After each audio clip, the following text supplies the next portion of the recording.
You're taking the piss, right? You've got to be taking the piss.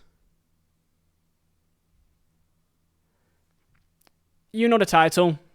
You know what's going on.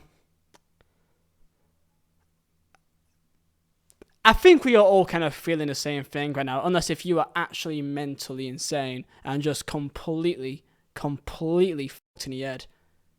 I am sick and tired of seeing these fucking freaks on social media backing Mason Greenwood. I'm fucking sick of it. This shouldn't be normalised in this day of age, but it is. Because with social media, everyone has an echo chamber. And everyone can just say whatever they want and build a group of people around them, and then they think that they are the majority, when they absolutely are fucking not. I'm sure that you already know of the statement from Manchester United. Manchester United. I'm not even going to bother to edit this because it doesn't even deserve. It doesn't fucking deserve the actual editing of it. This is Manchester United, the biggest club in England. Part of the furniture of should be the shining star, the top upper echelon, the standard, the golden standard for this country and what we represent. I'm a goddamn Burnley fan, as you can obviously tell from behind me. I'm not a Manchester United fan. But if I was, I would feel f***ing disgusted, and I feel like I've been stabbed in the back. I would feel like I've been disgraced. As if you being a fan and you being part of this football club, you being a member, supporter of this football club, that you are therefore contributing to this.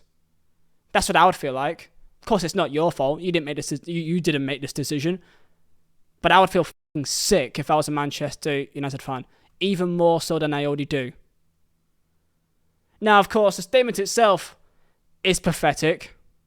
We can go through it slightly, but it's really no need. Because basically they say a whole lot of nothing and waffle. They didn't actually commit to any decision whatsoever, and basically allude in every aspect to bringing him back. Saying things like he's been here since the age of 7, 9. I mean, he's been there since the age of 7. A new father with a partner. On about, contrary to media speculation, about what they may do with him in the future. And also about the fact there is extensive evidence and context not in the public domain. You know what? I'd fucking love to see that. Because what we've seen already is already, I think, enough. If you can try to give me a solid explanation for what we've already seen, the images from his own partner, the audio from his own partner, and the radio silence for over 18 months. I'm not going to give Mason Greenwood any fucking respect, any sort of hope of any forgiveness, until I hear it from himself. And he's been radio silent, of course, I imagine, with the advice of lawyers to stay quiet for all this time. But until I see something to actually back anything could be acceptable, which I highly doubt, because it's got to be really compelling, especially the audio. The images, you can try to say whatever you want about it not being real, it's Photoshop, whatever else, which I very highly doubt all the more. But hey, I wasn't there, right? But neither was you. Manchester United, bottom line, should have nothing to do with Mason Greenwood. Now, I'm not here to say that Mason Greenwood should be completely kicked out of football forever. I mean, he should be fucking lucky at the fact that he's not even in a prison to begin with.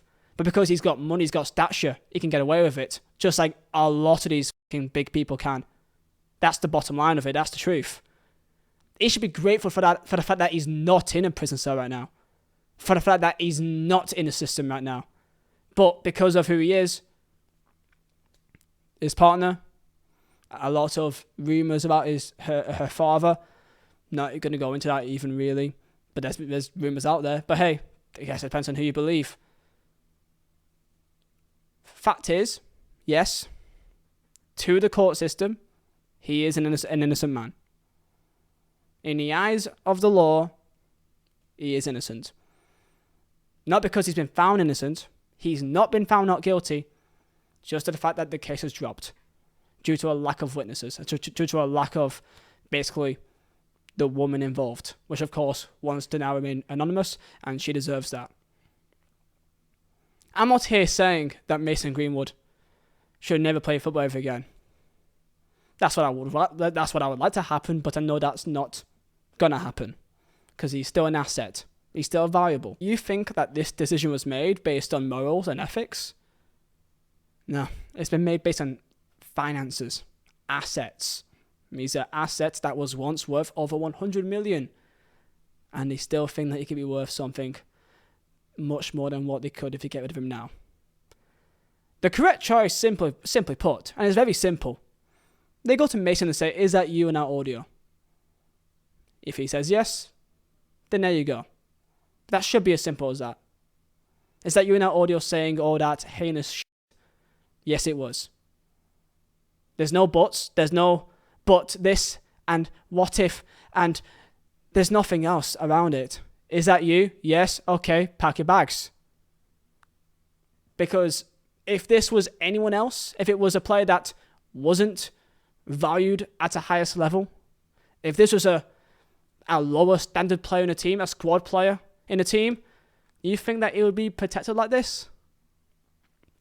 No, he wouldn't. Simply put, he should have nothing to do with Manchester United Football Club.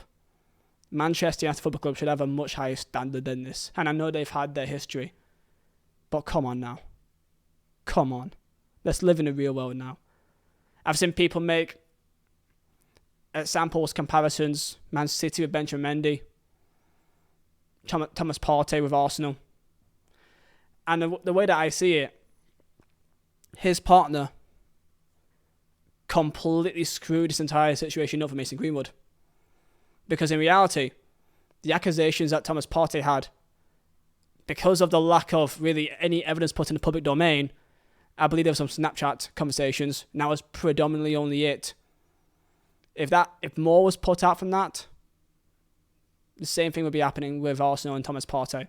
But because there's nothing in the public domain, there's not too much for the public to go off. And if Mason Greenwood never had the audio and the images put in the public domain, then I can guarantee to you that Greenwood will be still playing now. And people would forget about it. It'd be kind of like a hush-hush thing. It'd be almost like a bit of a taboo topic to speak about. But he'd be playing.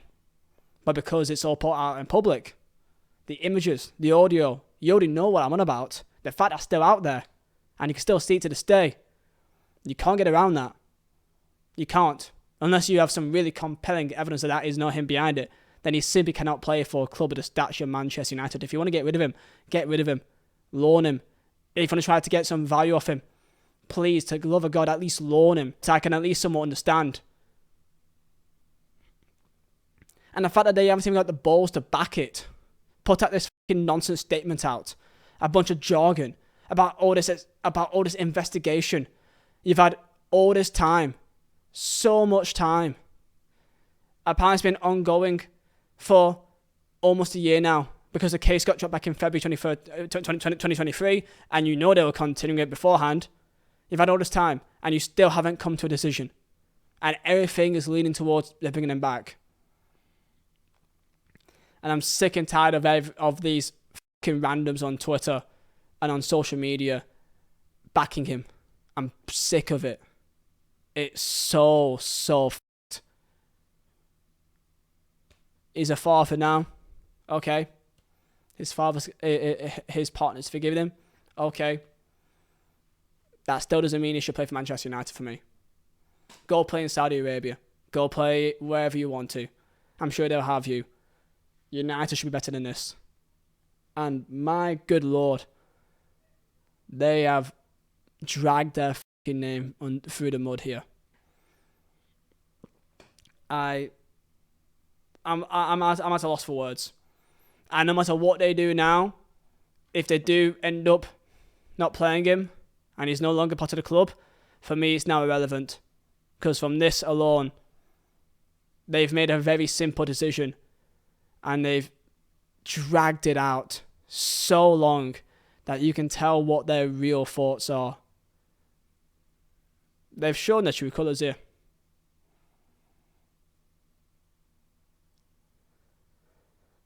And if he is ever one day going to play for Manchester United, I really am.